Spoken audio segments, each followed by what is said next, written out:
C. Joseph Vijay எனும் நான்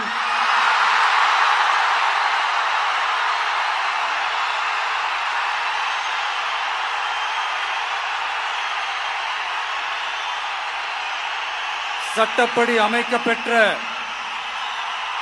இந்திய அரசியல் அமைப்பின்பால் உண்மையான நம்பிக்கையும் மாறா பற்றும் கொண்டிருப்பேன் என்றும் இந்திய நாட்டின் ஒப்பில்லாத முழு முதல் ஆட்சியையும் ஒருமையையும் நிலை நிறுத்துவேன் என்றும்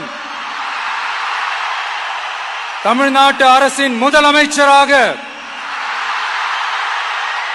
உண்மையாகவும் உளச்சான்றின்படியும் என் கடமைகளை நிறைவேற்றுவேன் என்றும் அரசியல் அமைப்பிற்கும் சட்டத்திற்கும் இணங்க அச்சமும் ஒருதலை சார்பும் இன்றி விருப்பு வெறுப்பை விலக்கி பலதரப்பட்ட மக்கள் அனைவருக்கும் நேர்மையானதை செய்வேன் என்றும் ஆண்டவன் மீது ஆணையிட்டு உறுதிமொழிகிறேன்.